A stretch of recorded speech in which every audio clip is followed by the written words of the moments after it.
this number.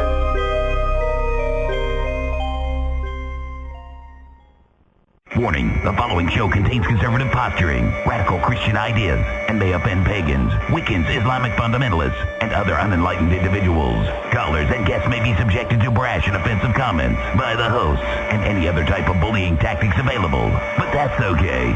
We know why you're here. This concludes this test of the emergency broadcast system. Tonight is Monday, November 3rd, 2008.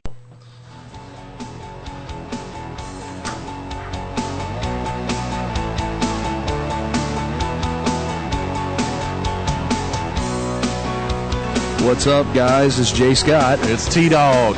T-Dog. I've just put a dog at the end of my name, and all the other dogs are going to respect me. Yeah. Let's just call you Tito. Yeah, Tito.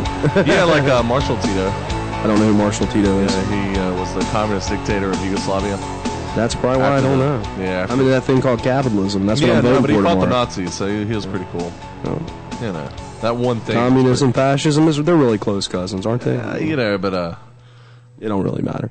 Anyway, that's what we're voting for tomorrow here. Capitalism. McCain Palin. Capitalism. A vote against McCain Palin is a vote for socialism and fascism. So just letting that out. Okay. So you say. Oh, I'm true. Yeah, I believe it. Right. No, I know. Anyway. We'll see. Also, for a little side note, we're going to celebrate those guys who, who are going to vote in another election. That's New Zealand on this Saturday. Two dominant world powers like the United States and New Zealand. I really don't consider New Zealand a dominant world power. Yeah, you see, that was... Oh, no, watch out. It's the New Zealand Air Force. They're coming. That's what we call comedy, yeah, Scott. I know. Yeah. I'm playing.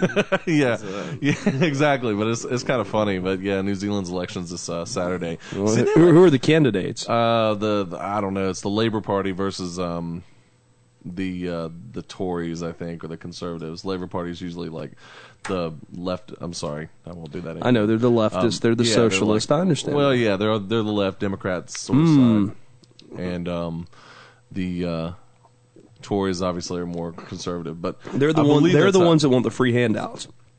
Yeah, can't really hand out a whole lot. That's like that in New Zealand. Not a lot of people there to hand out things to. We'll just spread the wealth around, right? I guess so. A little redistribution of income never hurt anybody, comrade. Yeah. If I have to redistribute my income, I want to redistribute my debt. That's fair, isn't it? Isn't that fair? Yeah, that's only fair. Yeah. I believe you're right. So I mean, I have no problem with that. If I can redistribute my $1,200 a month school loan payment, I get to redistribute provided that my everybody else can redistribute their debt too. Sure, I get to redistribute my mortgage. Everybody redistributes their own debts. Sure. Well, I mean, why not? That sounds crazy. So you probably wind up paying more actually in the long run because you're paying for everybody else's debts too. Sure, everybody is really. That's a good way to bankrupt the United States of America. Yeah, basically. Anyway, I'm sick of it. I can't. I'm sorry. What is that? Why? Oh, look, it's Mr. Rogers is here. Hi, Mr. Rogers. D is giving me a sidelong glance of irritation. I'm sorry, D. It's like I thought Mr. Rogers was at the door. It was the stupid pen thing, and now it's my cell phone. I came and, all right, might as well shut the phone off before I start the radio program. I went to Sleepy Hollow this weekend. Yes, tell us about it. Past weekend, yeah. It was good. The mayor gave me his business card. I want to show it to you. Hang on. Okay. Because it's neat. You can describe this to the listeners. Oh, look at that. That's nice. Okay, in the top right-hand corner, we have the Headless Horseman. He's holding a pumpkin in his left hand. He is riding from the right side of the paper to the left. The horse is black and scary, and clearly the rider does not have a head. And then underneath it is written the 1874 More Than a Legend. I'm assuming that's when the town was incorporated, maybe? Yeah. Okay. Yeah. And then down here is the personal info. Village of Sleepy Hollow. They call it a village. Yeah, Village of Sleepy Hollow. That's awesome, man. They renamed the village in 2001, I think. 2002, yeah. Was it called Terrytown? It was called Terrytown. It was either north or south. I don't remember. I have my facts are not straight. But it was called Terrytown, but originally it was called Sleepy Hollow, and they changed the name later on to Terrytown, and they got together a committee, and they decided to change the name back to Sleepy Hollow. That's cool. Yeah. That's because of the legend. South Terrytown. Well, really wasn't because of the legend. It was actually because of the Dutch influence. They called it, I'm going to totally just destroy this, but like Slaven Hollander or something. It means Sleepy Hollow. Oh, yeah, it's like yeah. Slaven something okay. or other. It was the old Dutch. And that was the original name of the town. And they changed it to North Terrytown. I don't know whether they came up with that or South Terrytown. Terrytown. Yeah, it's a British thing, maybe. But you understand what I'm saying. But there's another Terrytown nearby, though. Yeah, there's like it's just down. It's down the road. And I actually stayed in Terrytown proper, and then had to drive down to Sleepy Hollow. And the leaves were changing. Oh man, it's beautiful. Nice autumn colors. A lot of really brilliant yellows and oranges and reds, and just it was all together. Yeah, it was a perfect time to film, and we got it in HD, baby. Yeah, that's awesome. And some really cool things. Al Prophet showed up. Just when I thought this whole thing was falling apart. Yeah, because I got there. And I called Bill, who's the grave. We've had him on the show before. Yeah, Bill Lamb. Yeah, I called Bill, and I'm like, Bill, I'm here, and I'd like to meet with you. Well, have you talked to the mayor? Well, I emailed him. I'm going to talk to him later. I left him a message. Okay, well, yeah, man, we'll meet. So we met at this restaurant called The Horseman. Yeah, it's a little family-style restaurant. They serve all kinds of things: pizza, bottled beer, soda, coffee. And then in the fridge, a little bottled beer. All kinds of spaghetti, different, just a hodgepodge of different little, like a small town diner would be. Right. And anyway, it's called the Horseman Restaurant. Mm-hmm. So I met him there, and we talked, and he's like, "Yeah, we'll do it tomorrow." Excuse me. Thank you. Anyway, so we talked there, and so we'll meet tomorrow and we'll go through this. He's like, well, I've got this appointment, and the nearest I can be down there would be probably after that. And I'm thinking, oh man, it's gonna be like 3:00, and which is fine. We went around town and got our shots of the old Dutch church from different parts of the road, the shots of where they say the bridge is, but it's really not, and to find out where it really is and to see the actual place the real bridge is at. You have to buy the DVD, but we'll get into that later. But we got about a little over 10 hours of footage, which we're going to cut down to about an hour and a half. And Al Prophet was there, and So you might as well make it just 2 hours. Well, we might make it 2 hours. We're not sure yet, but Al Prophet was there doing an investigation to see what, if anything, because there's a lot of other paranormal stories because this cemetery is so old. Yeah. You were talking about Civil War issues too. Oh yeah, no, there's so many stories, there's so many hauntings. So we got him down there, and there's another key element that I'm going to give this little portion away. A little spoiler. Well, I don't know. You know what? I'm not going to. I'm going to let him get the DVD when it comes out, because there's just so many really cool things about this legend that are true that almost get rid of. It keeps it in a legend category, but it almost kicks the fiction right out the window entirely. You mean the actual story? Yeah. And there is a headless Hessian soldier buried in that cemetery, and this video shows you exactly where that headless Hessian soldier is, which is what this story came from. Does that tombstone have a name? There is no tombstone. It's not marked, but I know the area. It's within a certain group, and there's a lot of great stuff. We went inside the old Dutch church and filmed, which is the same Dutch church that Irving was in when he was growing up. Mm-hmm. It's still there. Doesn't have a bathroom. Doesn't have heater or air conditioning. It's got a whole fire stove, but they don't use it anymore. So that's too bad. It is too bad. They ring the bell once a year, but. We were inside the church interviewing Bill. We were out in the grounds interviewing Bill, looking at the different various stones. Al was out there doing his test. And, I got to give it to Al Prophet. The man is just amazing. This guy drove all the way up to New York because his work schedule got some conflicts with him. He meant to stay the whole weekend right up with me and everything and come back with me to save some money. Well, this to show you the dedication of this man, who's not getting paid a dime, by the way. Just wanted to be a part of it, wanted to be into it, wanted to help us and help you, help bring this to you guys fresh. The dedication of this man to drive by himself all the way up to New York is, 11 hours. I don't know, it might be 12 from Asheville. Well, he probably took 81. It's probably anywhere from 10 to 11 hours. He took the pretty drive. Yeah, but he drove all the way up, stayed there. He was with us maybe 3-4 hours, got back in his car and went back. You got to be kidding me. Uh-uh. Wow. That's dedication. It is. Well, I mean, the opportunity for him to go up there. Sure. With people like, they knows rather than, you know what I'm saying? Because he knows you guys. He called me on the cell phone. us. He's like, well, I'm here. I'm like, what do you mean you're here? I'm here in Sleepy Hollow. And I'm like, really? I was like, well, come on down. We're at the old Dutch church. That's a heck of a task to go in there and investigate and leave after. I got Bill set up, and I was thinking, man, the rest of this is going to fall apart. I can get the mayor tomorrow. I don't know what time. And he's telling the story, and it's this, that, and the other, and I can't get a hold of him. And we finally got a hold of him, and I'm like, okay, well, can you come out tonight? And he's like, no, I've got plans. It was Halloween night after all. And, he's like, no, I got plans. I'll meet you there the first thing in the morning, though, at 9 o'clock at the graveyard. We'll do it there. I was like, great. Huh. So I got him up there at 9. We were there for a couple hours interviewing him outside, in front of one of the stones. And then we went from there to the mayor, which we filmed him back by another bridge in the back of the graveyard where many people suspect it's the Horseman Bridge. But it's not. Yeah. There's so many things up in the air, and this video is going to bring to light the true story behind it. It's going to give you a taste of the town like you've never had before. And once you see this thing, you're going to want to go. The only thing that I wish that I caught that I didn't catch, and we'll probably re-release this thing next year, and you guys are all going with me next year, and we're going to do a more extensive ghost hunt.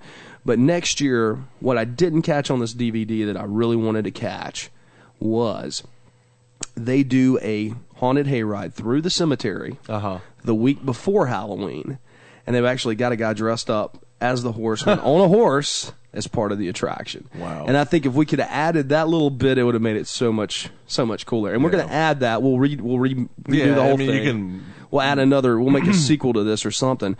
And then we'll sell them together at a slashed price. But you guys that buy this first one, we'll slash the price down so much on this second one that it'll almost be like getting it free. So just to let y'all know, and hey, you guys that are listening, you guys can join us next year and come up with us. It'll be great. We'll get a good rate on a hotel, and we'll have a big WOTU party, and we can all go on the hayride together. Sounds pretty awesome. So that sounds mega awesome. Next year. Tappan Zee Bridge. Do you ever get to that? Got it on film. Okay. Drove over it. Washington Irving's house, his home. Didn't get that. That was another one that I. Oh, but yeah, okay. And there's more stuff I want to get. So next year will be more opportunity. We'll stay longer, hopefully, and be able to stay a week and really knock it out. I'll plan for it. You guys plan for it. Only time will tell. But you really need a week, especially if you drive up, because it takes so long. That's effectively a day that's gone from your itinerary. Totally, and a whole day. Yeah, we really got up there, and I drove through New York. Driving. Or if you could take the train, that'd be kind of cool. You can take it from the city, but I drove up there and got into the city. Ended up getting off in the Bronx a little bit, and that was a little scary. But I got back. Scott on the apparently highway. thought of me as he was driving through the Bronx. I did. I called him actually. Or you called me when I was driving through. Yeah. He's like, "You're aware?" I'm like, "Yeah, man." Yeah, I've been through the Bronx. It's it's not so bad in the daytime. Yeah, I totally imagine myself being at rush hour. Yeah. And that's what it was. I was there at like 5:15. I'm like, oh my gosh. Yeah, we passed by the Bronx. Of all times, though, to be stuck in traffic in New York City. You took 95. See, that's not a scenic drive at all for me. I mean, I don't know. Yeah, I didn't believe it was either. It was not. I mean, it's just a lot of stress and headaches and cars, and I don't know. I would have much rather taken my time to enjoy the foliage or foliage. I don't know. Foliage. Driving up 81 through... Enjoy the foliage. Up through Pennsylvania Leaves. and those ways. It's like the way we went to Canada, and, it was mountainous and stuff, so it's probably a lot prettier. I think 95 was probably a straighter shot, though. Yeah, but I mean, I don't know. I'd rather not deal with the stress. I'd rather take more time and not be stressed out. So stress is what makes you great, hippopotamus. Sorry, I'm reading your shirt, but it was great fun, man, and Oh, statue! You got the picture of the statue? Yes, I did. What about that? You said it's not really a statue, though. It's more like a sculpture. Oh, okay. A big metal sculpture. You'll like this when you see this on the film. A big metal sculpture near the bridge and near the burying ground. The actual real bridge? Yeah. Oh, okay. Well, see, the real bridge really isn't very far away from where they have a sign marking the real bridge, but the sign's wrong. I wonder if they do that to keep all the people over there at the wrong bridge. So that I don't know. You know what I mean? To keep the numbers down. You know, I think they should rebuild it. I think it'd be really cool. They should. They could charge money to have your picture taken on the Headless Horseman Bridge, you know. And, you know, I got some shirts. I want to boost these guys. Let me see. I think I've got their card in my pocket still. Let's see here. Oh, here we go. Boosting. He's boosting. Here's a little map, actually, here's a map of the Sleepy Hollow Cemetery. Now that's connected to the Old Dutch Church. Yeah, this is who I wanted to boost out here. Give a shout out to Sleepy Hollow Gifts. It's a man and a woman. They do. I think they're husband and wife. I believe. I hope they are, because otherwise, if they're brother and sister, it'd be bad. You know. But no, I think they're husband and wife. SleepyHollowGiftsOnline.com. You can get really cool prints there, really cool T-shirts, like I lost my head in Sleepy Hollow. Yeah, stuff like that. I bought a shirt not like that. I bought one with a print on there, and I'll show you guys later. It's just good stuff, you know. Yeah. And there's the village historian, Mr. Henry Steiner. He is in the film as well. The village historian. Yes, the village Effectively. Also, a headless horseman. This particular headless horseman is moving from left to right on the left-hand side of the card. Sword drawn. But no pumpkin. No pumpkin. Can't really hold a pumpkin in one hand and a sword in the other. Because otherwise you fall off a horse. You know, well, you're just kind of riding Indian style then with your knees, you know what I'm saying? Yeah. But yeah, OldDutchBuryingGround.com, I believe, is the site, and then obviously SleepyHollowCemetery.org. But yeah, you know, it's good stuff. Have you guys both seen that? Huh? Okay. I haven't actually. I mean, you know. But anyway, you know, it was a lot of fun. And the leaves, you said. The leaves were perfect. excellent. Did I already Excellent. say that? I haven't said something. Thank you, D. I don't know. It's been a long day. But you know, just a beautiful place to shoot. Yeah. We were filming the mayor down by one of the bridges, and we had the bridge in the background with the water lapping over, and just, you know, you could hear the water as it rolled over the rocks, you know, bubbling over the rocks. It's really pretty country. And he was sitting there, and you know, as we were filming, a leaf, you know, a stray leaf, errant leaf would fall in front of him, and it just, you know what I mean. It's just a very cool place to be at the right time, and it's really pretty country. It really is. I passed by it on my way to Massachusetts, but what do we take? 86, I think, out of Pennsylvania, and we cross over that lower little tip of New York State. So we're not far from Sleepy. I mean, you're not far from Sleepy Hollow at all. Probably maybe about 20 minutes, I'd say, from the point where we cross over. So, you know, that kind of area is very well, that's the amazing thing about Sleepy Hollow is the fact that it's only about 20 miles away from the city. Yeah. And you go down the Tappan Zee Bridge, if you look, you can faintly see in the distance the skyline of New York City. Yeah. What about the light? I mean, you see the glow, I guess. I didn't see it at night. I saw it in the daytime. Eric saw it at night, and he said, yeah, you can see it all lit up. Yeah. I mean, it's a city New York. of that many million people, you know, come on. I don't even know what the stat is. Type in, Andrew Carnegie is buried there, as well as Leona Helmsley's buried there as well. Leona Helmsley? Yeah. Really? Yeah. All kinds of wait a minute, hold on. Is she the real estate tycoon? Oh, okay. New York. Yeah, okay. But Andrew Carnegie, buried in the Sleepy Hollow Cemetery. Yep, in 1919 is when he died. I thought he was the guy from American Steel Industry. Do what? I thought he was American Steel Industry. Yeah. Oh, okay. I always get those dudes confused. I knew he was one of the quote-unquote robber barons, you know, but... Robber barons? Yeah, that's what they call them. The guys that are the steel, oil, railroad. Why are they robber barons? I don't know, because they're monopolists, basically. You know, because they're capitalists? No, because they're monopolists. You know, they basically dominate industry and kept competitors from coming in. So they're like AT&T? Walter Chrysler, like from the Chrysler building? Maybe. That's cool, but yeah, there's a list of reasonably famous people. Look at the city population. I want to catch New York City. William Rockefeller. Oh, Rockefeller. Oh yeah. Actually, Rockefellers have a place across. One of their old homes is actually across from the old Dutch burying ground. Really? And yeah, I want to say there's 13 million people in New York. I don't know. Just to take a guess. Samuel Gompers from the AFL. That's wrong. That one's wrong. What's that now? It's the census for 2001, 2007.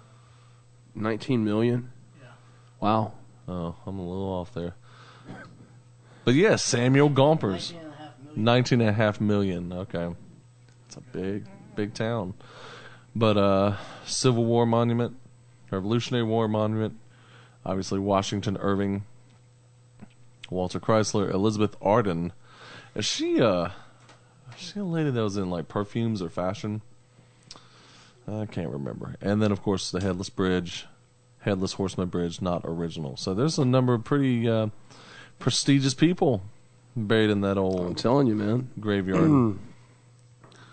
Is it a graveyard or a cemetery? It's a cemetery. Now, what's the difference? Yeah, you know what? We never really got. Try to get this. What's the difference between a cemetery? One's connected to the church and one's not, right? I don't know. Is it Yeah. a graveyard? Is it a graveyard that's connected to the church, or is it a seminary that's Cemetery. Cemetery that's connected. I think it's the cemetery is connected to the church. Okay. Or is that what you're looking at? Population, that can't be right. What does it say? First, yes, that doesn't sound right. 8 million. Yeah, it's It's just possible. well, it used to be 10 million. Maybe more people moved out. They should have. Yeah. I know I would have. No, this population that says down here, density, urban, metro. I don't know. I'll look it up in the World Fact Book. Yeah, there we go. You can look it up in the World Fact Book. Yeah, I can use do that that thing all later. the time. But what was I gonna say? Yeah, I don't know. A cemetery. I know that the graveyard is. I think graveyard is. Well, I don't know. Maybe the graveyard is associated with a church because in Europe and Great Britain they sometimes call them churchyards or kirkyards. Right? Am I right there? I don't know. Yeah, I think they're called. Sounds good. I think they're called churchyards. So I'm just making that linguistic connection. You see, between graveyard and kirkyard, and cemetery. I don't know. Cemetery. Well, it seems like the word itself would be. My gosh, stop, Trent. From the, I think it comes from the Greek something or another. Cemetery. I think it's more original kind of a word with graveyard, obviously in English. NSUS. All right, so you guys are looking up the population in New York City. We're trying to, albeit difficultly. Yeah. Still, for some reason, I wanted to say it was like anywhere between 11 and 13 million. That's what I thought. I thought it was probably closer to 16 million at this point. Yeah, well, it might be. Okay, 19 19 million is population 2006. This is from the U.S. Census Bureau. So it's got to be. But that's the state of New York, though, isn't it? Yeah, it's the whole state itself. New York.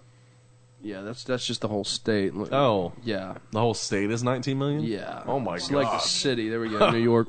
New York down here. That's probably like 8 then. Click go. Let's see what we get. Sorry.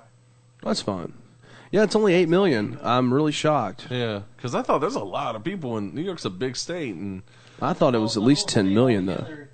is 19. so basically the city has That's over half. yeah, Wow. pretty much. Well, that shouldn't be a surprise, really. But you can't forget places like Buffalo, or Albany, or Schenectady, Rochester, Syracuse, Messina. Buffalo only has 200,000. Yeah. 270. Well, that's That's pretty, about the size of Winston. pretty typical. Yeah, Greensboro has only about 300. Yeah. Maybe You're right. somewhere around there. But anyway, What else can you tell us about? no, I can tell you that we're going to be in the editing process soon, and we'll have something available. We've still got to get Al. Al is examining his research data, and he's going to be compiling all that stuff. And When's he ever going to show us that other stuff that he found? Has he ever done what that other yet? stuff? Yeah, the other stuff. They the pictures and the thing with the church. Well, I've seen that. Yeah, but I mean, I don't think I did. I didn't see it. You did. You were with us, I didn't see that. weren't you with us? Yeah, you were with us. But I didn't see it. Oh. I was somewhere else on the Twin Lakes estate. Oh yeah, you guys need to check out blackcattoursnc.com. They're getting ready to change their name, but right now it's blackcattoursnc as in North Carolina.com, and you can call them and you can go on the tour. They have them at every night during the week, I believe. No, was it Thursday, Friday, and Saturday right now? Yeah. But they're going to run it year round. Though they've got 2 tours. One, I believe, at 8 or 9, and then that's it. One at 8 and the other at 10. If the weather's nicer, like in the spring and summer, and that'd be a great place to go. Yeah, they put on a top-notch tour though. Go check it out, guys. Yeah, we had Black Hack Tours. ton of fun. Did I tell you that thing that happened? Yeah, Did I? Mm-hmm. Okay. Yeah. at the place with the some actually. I mean, Trent got a paranormal experience. I didn't tell anything. He didn't mention it to anybody either. Cora, really, but I mean, the thing about it was, it's I didn't. Well, this is the place to tell it. Okay. You got 12 minutes. Okay. Well, look, it was very simple. I mean, it was basically in that alleyway where the second to last stop, and it's right up from Elm Street where we were, and there was we're between 2 rather large 2-story buildings, and Cora was standing right by a door on the building to the left, and I was standing right beside her. And there was no one in that building. It was like a shop or whatever, so it was... It was a hair salon, so it was closed. Hair salon! Sorry. Yes, well, you can keep on doing that. But it was no one there. It was after 11:30, something like that. And it was Go ahead. We're listening. Basically the guys were talking about, that there was a ghost there, and that it was sort of exercise, so to speak, and that there's still door openings and sort of poltergeisty activity going on in the salon. And we're just sitting there, and all of a sudden you heard this kind of... You can just say knocking. Well, I liked it, the old radio dramatic effect. Yeah, those knocking, like from the inside of the door. We weren't touching the door. We weren't we were close enough to the door to hear it, but we weren't close enough to the door to actually touch it or anything. And it was coming from inside the building. And, Cord just kind of looked at me. It's like, did you hear that? And it's like, yeah, I did. And so it was really, kind of crazy. It really was. But I don't know. She heard it first, and she's not one to go like, "Oh, I got an experience," and make a big show about it. I mean, I guess that's cool and all, but you know what I'm saying. It's, she prefers to keep that stuff to herself, and only after the fact talk about it. But it was really weird, because I mean, we both heard it. I mean, it was like a series of knocks coming from inside the door, and he didn't even tell anybody about it. No, I was like, man. He told me about it after we left. He's like, yeah. But like, what the heck, man? Well, I mean, it wouldn't have made any difference, I guess. That made it more fun. I guess I should. I don't know. It was cool though. I mean, it got rewarded. It was a ghost tour, and all of a sudden, lo and behold, there's a paranormal experience of some kind. In that alleyway. It was a really cool tour, though. You guys definitely have to check it out. BlackCatToursNC.com. 336-905-4060. 336-905-4060. That's the number you need to call. So anyway. That was real professional. Let's take a break, guys. 1, 2. Yeah, let's do that. We're going to take a long one. We'll be back at the top of the hour. You're listening to Woe 2, and we'll be back after this. Someone will get offended, as always. Welcome back to World of the Unexplained. Call-in lines 877-722-7382. That's 877-SCARE-YOU2 or locally 336-996-1596. We had a great idea just now, but we're not going to tell you what we're talking about. Yeah, we can't. But it was a great idea. It's too untamed for radio. Oh, man. Well, man, so I'm glad you went to Sleepy Hollow. It's a shame that I really missed you guys. Not being there. I really did. It would have been quite an experience that y'all both would have enjoyed. Chuck included, who's not with us tonight. Chuckles, where's Chuckles anyway? He is at home. Can I just call him Chuckles? You can.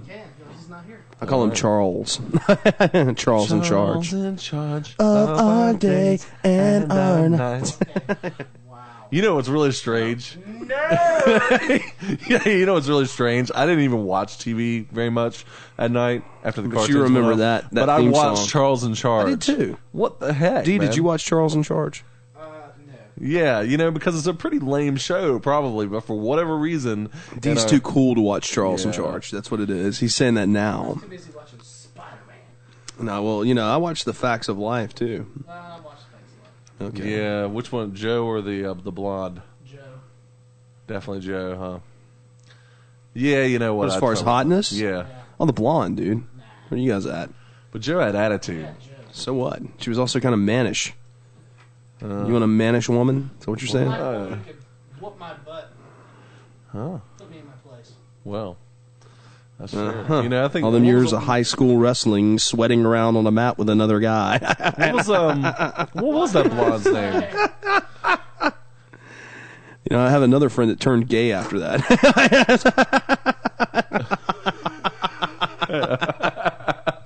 We're not going to mention his name on the air, but we all know who I'm talking about. You know, that is funny, huh? You know? Actually, he claims it was, he claims he joined the team for that perk. It was gay before, and I guess that just sweetened the deal. I mean, come on, right? That's really crazy. I mean, think about it. You're a high school kid. If you got to, if you're as a guy, a straight guy, you're on a high school wrestling team, and you find out you're wrestling with a bunch of chicks, hey, right? Hello. It's a win-win situation. Pin or get pinned, it really doesn't matter. Who was that blonde girl's name, though, in Facts of Life? I don't know. I don't remember. Yeah. Well, neither. I don't remember any of their names, so I'd have to Google it. Oh, Tootie. I remember Tootie. Tootie was the chubby one, right? Yeah, no. Oh my God. No, Tootie was the... Tootie was the black one. Yeah. Okay. Who was the chubby one? Natalie? Natalie. Okay. Was it? It sounds right. There's Mrs. Horton, was that her name? Yeah, Mrs. H. Yeah, Mrs. H. The scariest thing. Have you guys seen the movie? Was it Zohan? Uh-uh. Yeah, don't mess with the Zohan. Don't mess with the Zohan. Haven't seen it. Don't want to. Okay. Is it bad? No. Well, one of the ladies that he's trying to take advantage of Yeah. is Mrs. H. Oh! And don't mess with the Zohan. That's great. Oh, man, don't mess with Mrs. H. That's funny. Zohan, what are you doing to us here, brother? It's a Palestinian thing, Scott. Well, let me or tell Israeli you. thing. Let me tell you what. Tomorrow is probably going to be a day in history. Well, it's going to be a day in history Either regardless, way. because you either got a woman vice president or you have an African American. Well, he's not really an African American. Not really. You've got a half black, half white guy, or you've got. But they'll claim him as an African American when they do it. Yeah. So That's the really- first you know, African tell you American the truth- president, and really he's not, because if he's half and half, he's really not the first Yeah. African American president. And his dad was actually African. So does that make him an African American? Half African American? Because his dad was. That makes him half honky, all donkey. Okay. Yeah. What's his mother? Is his mother? His mother's white. Yeah. Is she American? Yeah. So I guess that makes him a real African American, right? Or an American African. I don't know. Yeah. I don't know. But I think the African part dominates his features, though. So I would, but they're going to run him as the first black. Yeah. I mean, that's pretty much what they're. And that's what he'll go down its history as, Yeah. probably. It's going to be exciting, though. Honestly, either way you look at it, it's very exciting.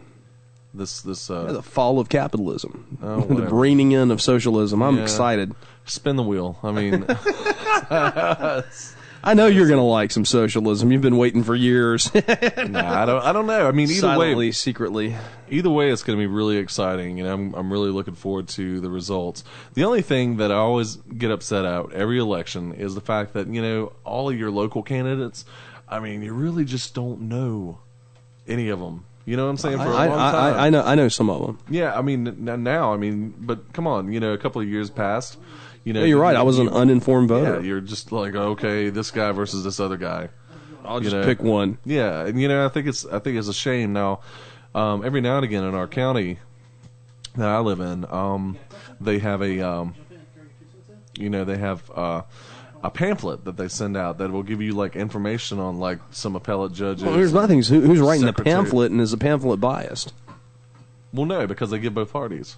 Well, I mean, yeah, I understand that, but who's compiling the pamphlet? Oh, It's just their info and bios. So I get Yeah, so do info the and politicians themselves submit what they want? Okay, see that? No, that's fair. no. Well, yeah, no, yeah. That was a lot of no's and a lot of yes. No, yeah, no, yeah. But the politicians support their own info. They submit their own info. Yeah, and also that's websites fair. and stuff that they've done. So yeah, it's biased in respect to the politicians. Varying degrees of their own personal bias. But realistically, to be an educated voter today, it really doesn't take a lot because all you need is a computer with internet access. Exactly. And almost all candidates have websites. I wonder what happens to those websites to candidates who don't win. They go into the dead candidate folder. That's just true. The loser.com. I'm surprised no one has gone. I'm sure it probably is out there somewhere, though. Loserpoliticians.com. Loserpoliticians.com. I'm making this up. That'd be funny, though. I'm going to compile one start this year.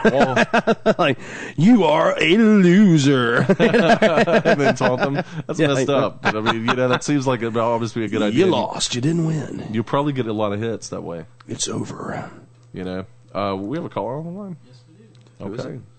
It's RPH. RPH. Oh, Ron Paul Hunter calling to give us some Barack Obama last-minute propaganda. What's going on, Ron? Hey, you guys don't have a caller on the line. You have the caller on. Oh, the caller. There you go. All right, we'll give you that. Absolutely. Hey, in the first place, that stuff you were just talking about, that's atrocious, man. When you talk about somebody, you should say they're an American citizen first, and then of something descent, like whatever your family. Oh, wait a minute. What am I? Term is African American. Is it? I mean, I'm not trying to be. It's not a term, man. That's like, well, let's just say that's something that's going to pass into the gray soon, hopefully. What? Well, it's just like saying things that could even be possibly construed as insulting. Like, why would you do that? Why not just say an American of African descent or partial? Why not just say American and be done with it? Yeah. Well, you can do that, man. Yeah. Well, wait a minute. I can do this, but You did, in fact. Yeah, I just did, but what I'm saying is everyone is saying it's such a big race because we have the first African American, as a nominee. Out, his mother was white, and white is not a white thing. White is multiple tribes from Europe too that happen to be. How PC are we going to get with this thing? American European. You guys, am I a Scotch-Irish American? Yeah, it gets pretty complicated. Give me a break. You would be an American of Scotch-Irish descent. What's so hard about that? You're a lawyer. Doesn't that sound better? It's stupid, Ron. You're either black or white. Or you're mixed, and that's fine. Yeah. I mean, why? I call myself white. If Trent has or D has German roots, I don't say he's a German American. I say he's white. Multiple lineages in your white background, your Caucasian background. See, this is the problem with you liberals. You have to PC everything. I'm not a liberal, man. That is definitely a liberal mentality. We'll stop the conversation for a second to say, go Obama. Okay. Well, Carl Rove on Rove.com has now got North Carolina as a red state. Yeah, but Carl Rove. I was looking for the dirt, and I can't find it. I think you have to go to the candidates' individual websites to see if they say they're winning. But allegedly, according to the news, up to like 40% of North Carolina has voted. You guys won't believe this. Where I work, good gosh, I can't believe that came out. Where I work at, that my fellow employees had all voted, and they were giving me a hard time because I hadn't voted yet. Really? Talking about early voting. I'm surprised you haven't voted yet, Ron, actually. Yeah. Well, there you go, man. Not you guys, too. It's like invasion of the body snatchers everywhere I go. I voted early. Trent, you haven't voted yet, have you? Yeah, I haven't. So, okay, so Trent D and Chuck, all three of those guys haven't voted. I'm the only early voter here. I'm a day of voter guy. I mean, I like to go out and see the crowd and see people and cast my vote, in a somewhat traditional manner. Actually, I think you'll do better by going on the day because I think what they say in Guilford County, which is adjacent to us, they said over 50% of Guilford, or right at 40 or 50% of Guilford's already voted. So yeah, right. I mean, thinking it was more like 60% than 40%. They said a lot of people. Yeah, you might be right. I mean, a lot of people in the states already voted. A lot of people to vote, apparently. But it's kind of cool, going on election day and voting. That's what I'm doing, I'm just going to come back home, sit down, and watch the results. Yeah. At home? Yeah. Not going to go out and celebrate the Barack Obama victory? Well, I'm hoping that there's not going to be a Barack Obama victory, because then I can gloat for the next 4 years and listen to you liberals whine. It'll all be decided tomorrow. I'm not a liberal, Jay. I don't know where you get that from, man. Okay, socialist swine. Oh my gosh, God, could you please, man? Do you believe in? Farther right. Well, let me ask you a question. Do you believe in redistribution of wealth? What's with the 20 questions to classify somebody? I mean, I'm a person that has a lot of capabilities built into my, I guess, the way I. Oh, I understand that. We all do. But do you believe in this idea of redistributing the wealth? I don't think that's what he was talking about, man. And taxes are redistributing wealth. It's taking wealth from the people that are doing well economically and redistributing it through the government. And sometimes it goes to people who do not have anything. Amongst a number of other things too. You're okay with not true. Do we not have a welfare system? Yeah, we do, and it's a shame. Welfare system. It's a shame. World War I, and you had all the veterans that came back, and they couldn't find jobs, and they were camped out across from the White House. Yeah, but it wasn't supposed to. It's not. The welfare state today is nothing like that you're comparing it to. I'm not comparing it. I'm just giving a historical origin point. No, well, I mean, it's like FEMA. A lot of FEMA stuff is built around helping out certain cities. Like the history of FEMA goes all the way back to like the 1800s, and the first couple acts of Congress were just to rebuild a town that burned down because it was near the center of the cities that were on the East Coast, and they felt sorry for them, so they gave them the money to rebuild their town. It seems very arbitrary. I think the less of federal government intrusion we have in our lives, the better. Well, you do say that often. Yeah, I mean, I do believe that, too. I think states should... Small government. I do. I am small state government. I mean, you'll read the Constitution. The 10th Amendment tells you that. Everything that's not delegated to the federal government should be given over to the state. And the problem with the federal government is they grow bigger and bigger and bigger, and they want to intrude more and more and more in your life. That makes me uncomfortable. 300 million people out there, man. You can't imagine it's a colonial age when things are all built off of some... So we should change the Constitution? Well, no. See, you keep saying things. I didn't say that. I can't believe you just said that. No, I was saying things were based off of a nautical model of commerce. Well, you just said that things have changed and it's not that way anymore. Well, obviously there's 300 million people as opposed to less than 2 or 3 million. I guess what Ron's saying is local small state governments manage 300 million people in the United States. I think that local management's probably the easiest way to do it, because then you've got centralized power within each of these states, and it makes sense. It's easier to manage a smaller group than it is to manage a larger one. You know my answer, man. It all should be done through civil defense. If you have a strong civil defense organization, you put a lot of money in it, like it's an Apollo moonshot, then you get the results that you want, and the results that you want is an extension of our ability to revitalize our citizenship, and it's what I think. I think Obama might actually give you an ear on that civil defense thing. Well, man, he definitely should. I've done some number crunching according to the guy I talked to at Stop Hunger Now. Let me see if I wrote his name down. Well, I'll find it in a second.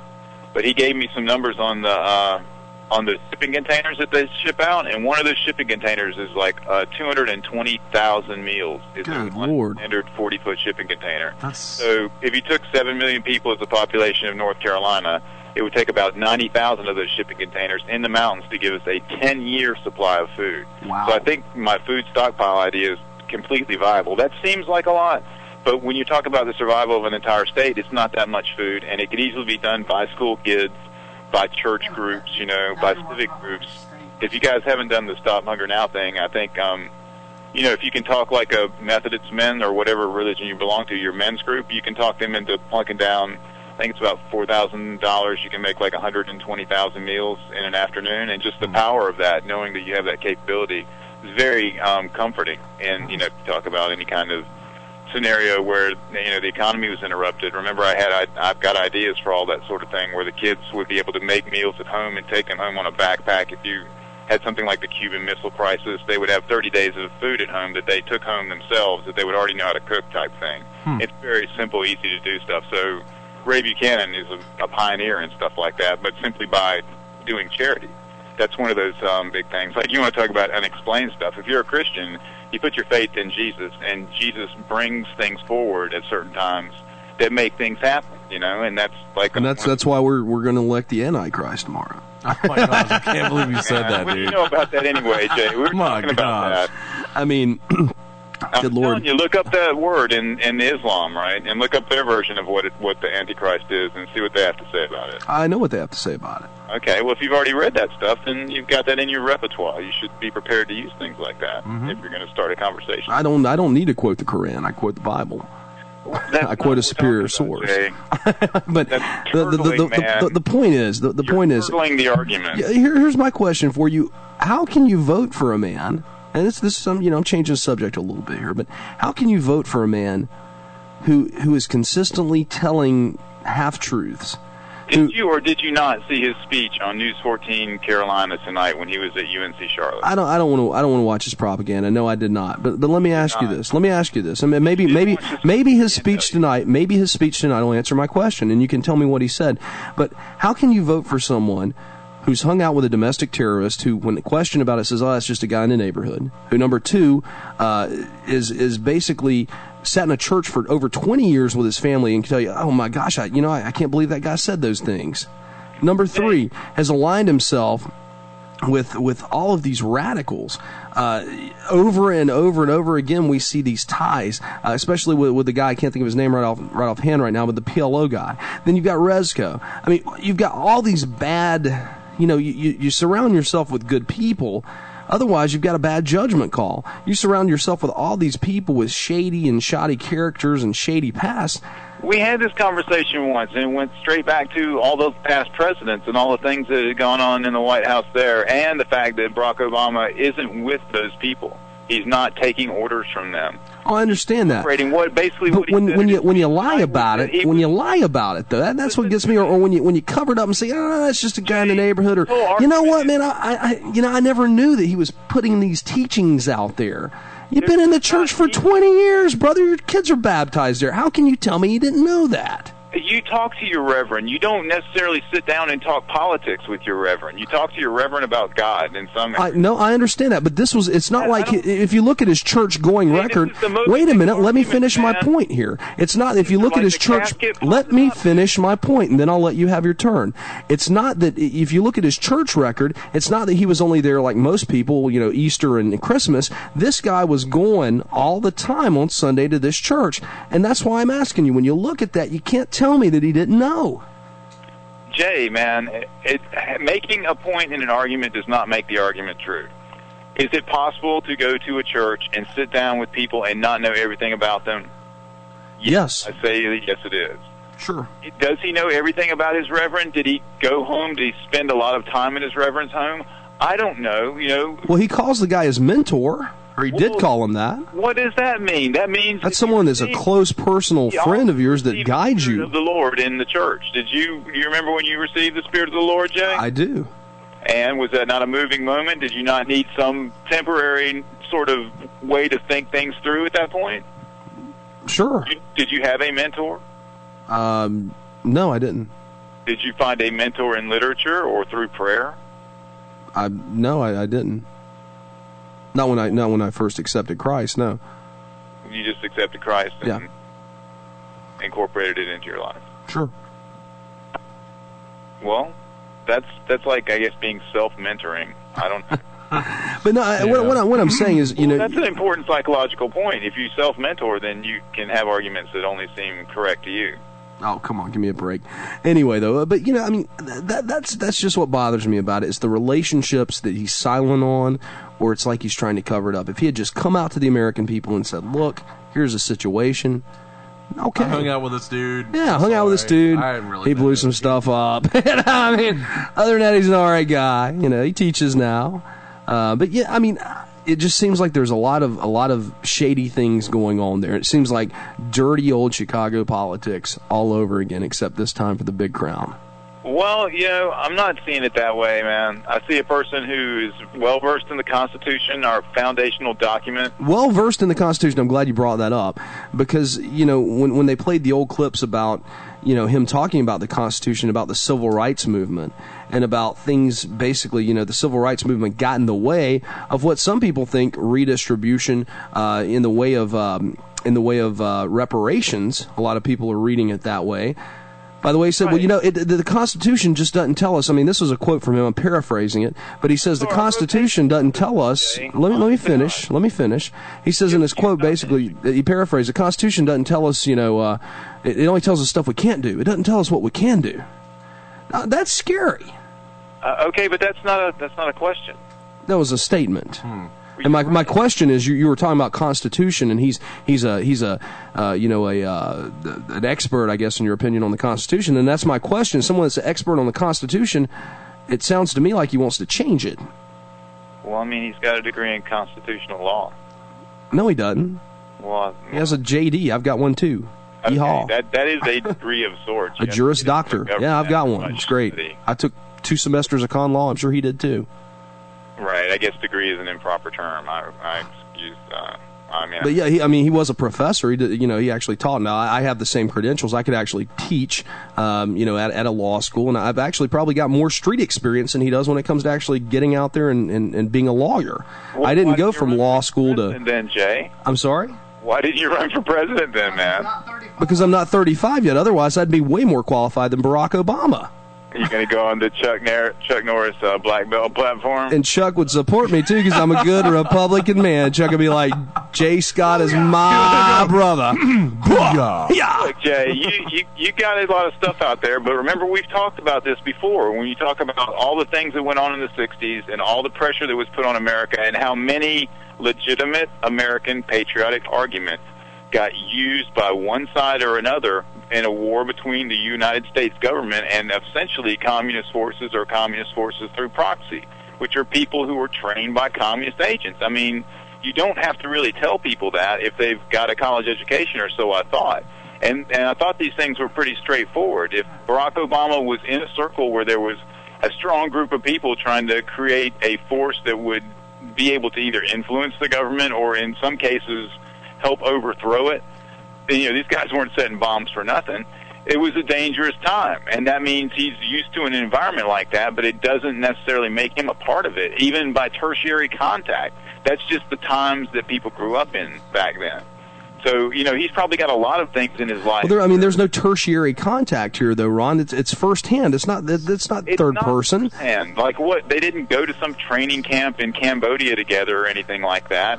He didn't pass out literature for them, or he started his campaign for public office in Bill Ayers' house. But I've never heard that story, Jay.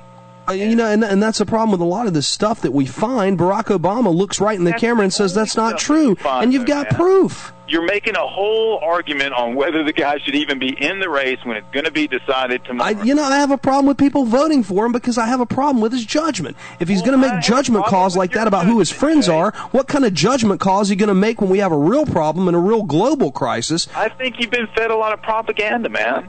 I've been saying a lot of propaganda. Look what you're feeding me.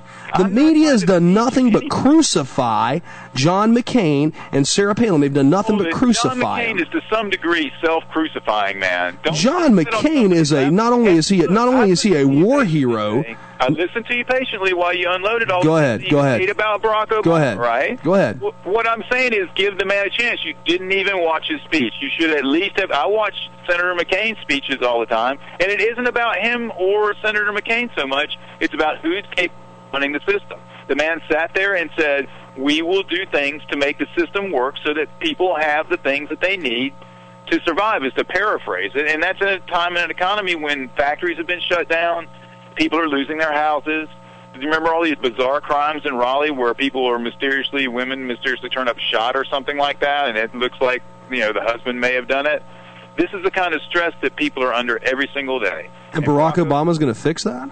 Barack Obama is going to do his best to fix it, man. He's saying that doesn't even make any sense. Do you hear yourself? Barack Obama is going to stop women in Raleigh from getting killed by their husband. I didn't. Barack Obama, I approve this message. Look, Jay, I know you're under a lot of stress, dude. So I am. I'm worried about my country. If I could get paid by the hour to sit here and talk with you about some of these things that are really weighing you down, man, I would make a lot of money. I hear that. Well, listen, Ron, we're going to take a break. Man. I want you to call me back here in a second, though, okay? Call us back in about 10, all right? I'll see if I can find some dirt in between now and then. That's good. Bring it. All right. Well, we're listening to Sleepy Hollow. That was the pretty good description for about 30 seconds, and then... we talked about it for about an hour. Yeah, actually, we did talk about it for about... How many people were there? That sort of thing. We'll talk about that when we come back on. We'll cover it a little more. Anyway, Ron, thanks for calling. We'll talk to you in a bit, okay? All right. Take it easy, buddy. All right, you're listening to World of the Unexplained. We're going to be back in just a moment after this.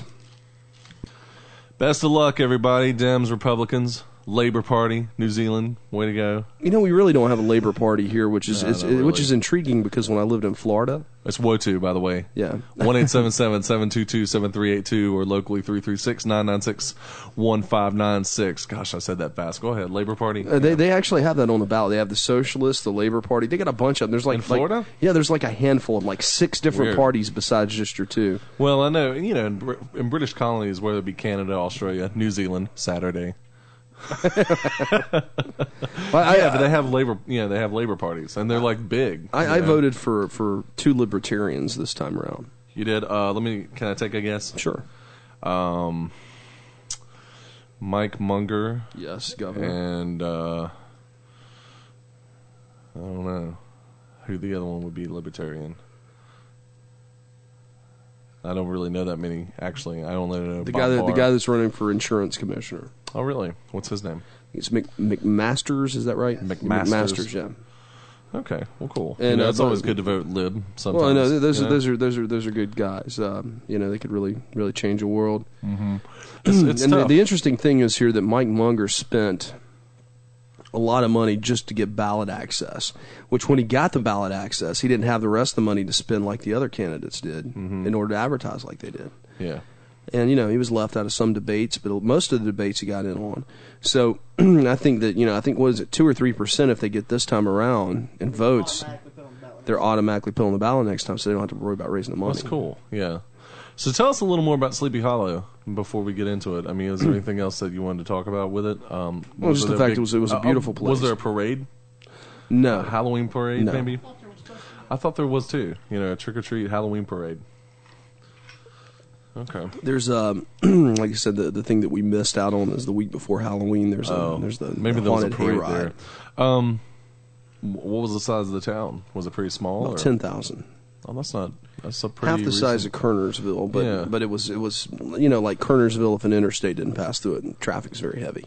Yeah, and the thing is about a lot of those New England northern towns is that they're very clustered together. It's very just how they design their towns. Am I right? I mean, was You're it right. pretty? I went to an buildings Applebee's restaurant in Terrytown, and it was terrible. So don't ever go to the Applebee's in Terrytown. Yeah, it was New bad. York. Okay. Well, what else can you tell us about it? A lot of old buildings, I'm assuming, right? Yeah. I mean, besides the church and the obvious things we came there to see. You spelled it wrong. They're at the top there. So, sorry. I'm just trying to ask generic questions. Did I ask the thing about the stained glass window? I don't know. Yeah, you were saying something about a stained glass window with a headless horseman in the stained glass. Am I right about that? That is correct, and that was put up. I believe that his mother commissioned, the mayor's mother commissioned that as her last request for something to be done before her death. I think it was around 2001, 2002. And that was in an actual church then? No, it's in the police station, the municipal building. It's above. It's a stained glass replica of stained glass window of the headless horseman with a pumpkin in his head. That is really cool. It's pretty neat. I got that on the I think that's too. probably one of the neater things that you told me about. Actually, and, just a great little town. Yeah, I imagine so. Any time of the year, but especially in the autumn. Yeah. Because that's definitely where and it brings all those things to rest. Yeah. Or I think someone bought that and they're life. sitting on it. That's what it looks like. SleepyHollow.com. Someone bought it and they're sitting on it. Not doing anything with Jerks. Try to get some money out of Oh, yeah, Sleepy totally. Hollow people. Totally. Forget it. We're going to get our own website. I don't know what I'm going to do with it, but we're going to get our own website. For the DVD? Yeah. Why don't you just link it to WOTU? There it is, the Rockefeller Estate. That's what's up there across from it. It's a really big, beautiful, gorgeous building. What exactly is the Rockefeller Estate? It's where the Rockefellers used to live. Oh. And it's not anything now. It's just a big building. They actually gave it to, I think they gave it to the town or the city or whatever. But it's the tickets are like stupid expensive. They're like $22, I think, for the short tour, and like $25 or something. Well, because the Rockefellers knew how to make money, Scott. Even and beyond they're making the it grave. now. Yeah, exactly. But my buddy Graham came up there with us, and he actually took that tour while we were waiting around to do some other stuff. He actually took it, and he said it was pretty cool, but he didn't think it was worth the $22. Yeah. So. Something to avoid, possibly. Well, it's just like Biltmore House, I mean, that it's pretty expensive too to go to the Billboard House. Yeah, you're right. You know, but worth it. Yeah. What else did you have? Was it cold up there? It was cold. Yeah. I went to an Applebee's restaurant and got really crappy service. You just told me that. Yeah. You just said that like. Well, I mean, really, it's just so bad that I have to repeat it. Well, over and let's over talk about it then. Well, yeah, it was terrible. I mean, she didn't refill the drinks. What? Yeah. Graham had to get up and get his own refill on one of the drinks. Let's see what else happened. This is in Terrytown. She got the order screwed up. Mm-hmm. It's like I asked for this, she didn't bring it. Another party in my group asked for no mayo. There was mayo. I mean, just screwed up all the meals. Was it pretty busy? No. Okay. Service was very, very, very inordinately slow. So maybe there was and there wasn't a lot of people in there. Yeah. So and that's why. Yeah, because nobody wants to go there. But that was in Terrytown. That wasn't in Sleepy Hollow. No, it wasn't in Sleepy Hollow proper. So, were there restaurants like that in Sleepy Hollow? You know, or was it just like pubs and local? Well, like I said, there was a pub that I went to to the first night that was pretty good, and they had some good food. And then there was the salad was great, man. The salad? The salad was great. Yeah, my wife got it, and I ended up eating a fourth of it just because it was so good. Really? And the food there, I mean, they had this really weird dish. It was macaroni and cheese, but you could get it with either shrimp or chicken added to it. It was like a 3-cheese baked macaroni and cheese dish. But you added chicken. But you added into it shrimp or chicken. It was very strange. And you had that? I did not have that. Graham had that. Oh, was it pretty good? I had the Horseman burger. Just because I wanted to be able to say I had the Horseman burger at this restaurant. Yes. Yeah. And all it was a bacon cheeseburger, basically, with a side of chili. But that for some reason, that's the Horseman burger, and I instead of it being made out of horse meat with a slab of pumpkin. Yeah. That could be an idea there. Some kind of pumpkin something or other. I'm surprised that it didn't have like a pumpkin cool. pie or pumpkin. I mean, there's all kinds of stuff you can make with pumpkin. Sure, pumpkin soup. I mean, I've had pumpkin soup. It's actually quite good. But the Horseman burger is what I dined on that night. Pumpkin beer, yep. Well, there's all kinds of stuff you can make with pumpkins. That's what I love about Halloween. They celebrate a big, ugly orange fruit that nobody ever even looks at most of the year. But for whatever reason, pumpkins become the thing in Halloween. You know. Well, I mean, the thing about the whole thing is. And during the fair, yes. I guess it's just an autumn thing with pumpkins, because you got Thanksgiving and Christmas generally. Yeah. But the whole thing was, I mean, I was just really Halloween night for me. This year was probably the most tame Halloween I've ever had. I was so exhausted from all the walking and talking I did the day before that I didn't feel good anyway. I felt like I was getting sick. Me and the wife stretched out on the bed about 8 o'clock that night, and I only had 12 channels maybe at the hotel I was staying. It's really terrible. I did have Fox News, which was nice. But there was all the stations we turned to, there was no scary movies on. It's just a bunch of crap. And I'm like, Halloween's not the same if you can't sit down and watch a scary movie. So you know what I had to watch? What?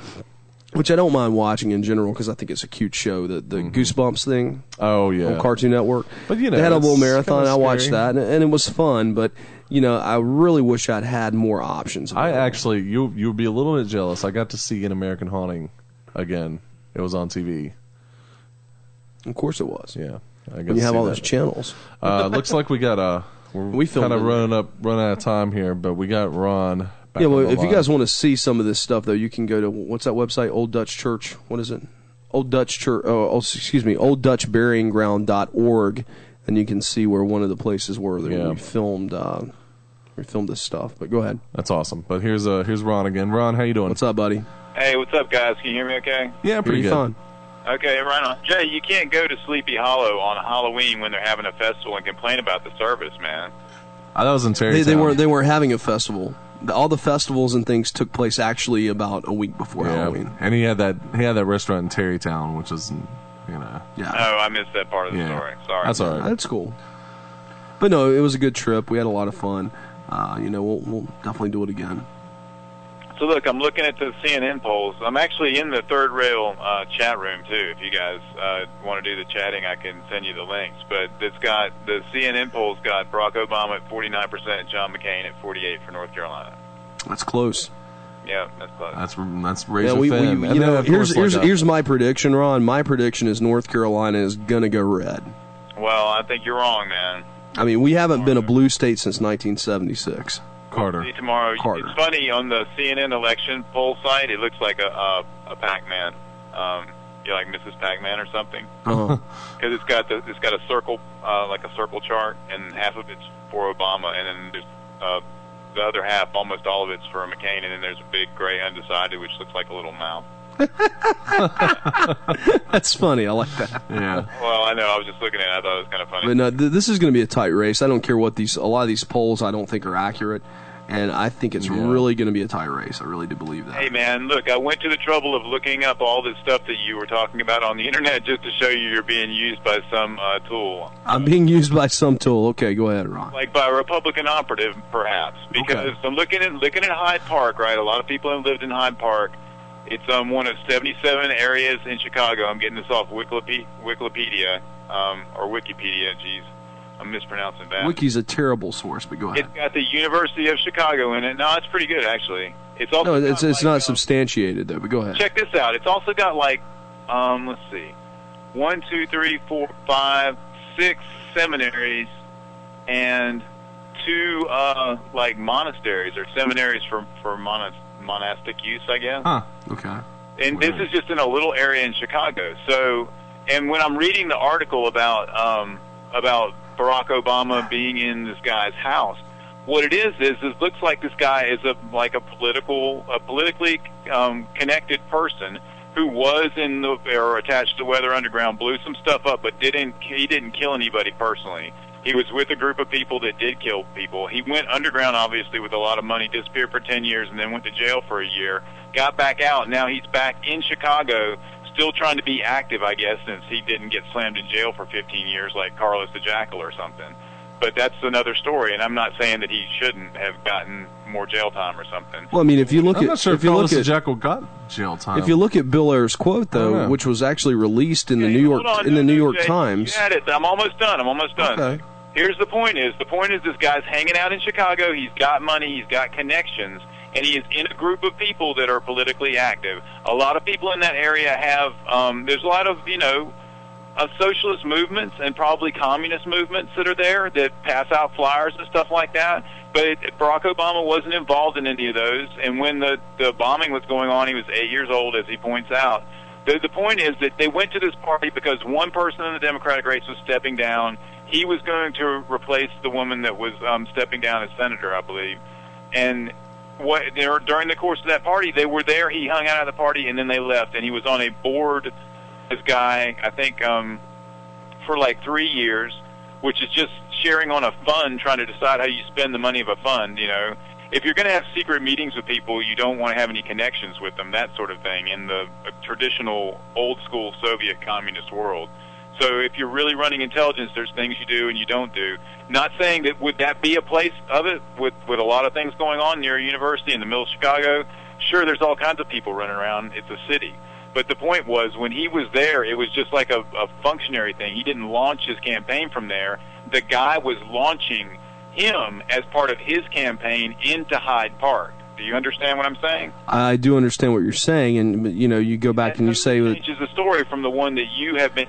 You go back and you say, well, no. I mean, the story, my part of the story is still accurate. Big difference of interpretation. Though. No, my story is still accurate. Campaign as a socialist and launching a socialist campaign into Hyde Park using Barack Obama, who was going to be the next senator. My story is still accurate, but what I'm saying, let me go back to something that you said. We'll left a lot out. I'm sorry? Yeah, it left a lot out the way you told it. No, well, let me go back. You said this guy didn't hurt anybody. If you read his quote to the New York Times, which was released September 11th, 2001, ironically, no one knew about what was going to happen, but he said he wished he had done more. He wished he had affected more. That's what Bill Ayer said. I wish I could have done more. Should we not be talking about Barack Obama and what he said? I am. I'm talking about who he's associating with. That's what bothers me. Are you do you not understand that in politics you get invited to parties, and if you go to someone's house, you're right, that does look bad. Maybe it was a bad judgment call. But the man was... That's what I'm questioning. I'm questioning Barack Obama's judgment. That is all I'm questioning here. And on that grounds alone, you're saying you don't want him to be president. Well, when the judgment fails over and over and over and over again, yeah, I'm saying that, sure. McCain's judgment, how is John McCain's judgment better than Barack Obama's? Well, John McCain knows what he's doing. He's been around. He's been there. He's doing it what? Knows what he's doing. He's better experienced for the job. For what job, though? He's got a lot of experience as an Air Force or the Navy fighter pilot, too. Yeah, he does. Well, that doesn't mean that he's already been, and we just are getting... I think a one-term senator versus someone that's been there for a long time, I think the guy that's been there longer, especially in the area of foreign policy, has probably got a better idea of how things should work. But you just said think. You think that. It doesn't mean that it's actually true, and I don't think there's anything that the president has to do. Okay, Ron, let me ask you a question. If you're going to hire a lawyer, and both the lawyers are the same price, and both of them do fairly good jobs, are you going to hire the guy, and they're the same price, are you going to hire the guy that's been doing it for, I don't know, a year, or are you going to hire the guy that's been doing it for 15? The whole point of the Barack Obama campaign... I'm asking a question. Same price, Jay. It's not going to be the same price. You're right. One way is going to lead us down the path of socialism. The other is going to lead us down the path of capitalism. I think in a story. It's not a path of socialism, man. Socialists don't use the Constitution. You're right. They ignore it. Or they try to change it. And that's what's going on here. Ron, I appreciate you calling, but we're at the end of the show tonight. Good luck. Have fun voting. Hopefully I'll be able to Wednesday on the show. I'll be able to be happy about what happened, but honestly, I don't know at this point. Yeah, only time will tell. It's going to be a close race. It's going to be a toss-up.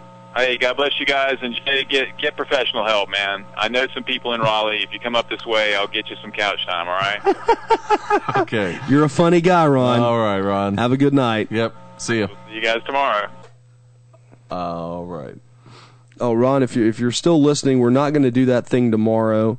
Let me repeat that again, Ron. If you're still listening, we're not going to do it tomorrow. We agreed to do that tomorrow, but Chuck's having some problems getting the time to be over here because of his work schedule. So we're actually just going to be there Wednesday. No, we're not going to be calling as it comes in. I wish we could be. Yeah, with third rail. Yeah, we're not. We're going to be sitting here on, sitting in our respective homes on the couches and watching the coverage as the election unfolds. So, well, we'll see how it goes. That's Jay Scott. You're only JDDJ on the Omni Sound Radio 1 Network. This is Trent Lack. Saying go out and vote tomorrow and vote for John McCain and Sarah Palin. Yeah. So just go out to vote, basically, like Bono says. If you're voting for Obama, stay home. We'll see you guys next week. All right.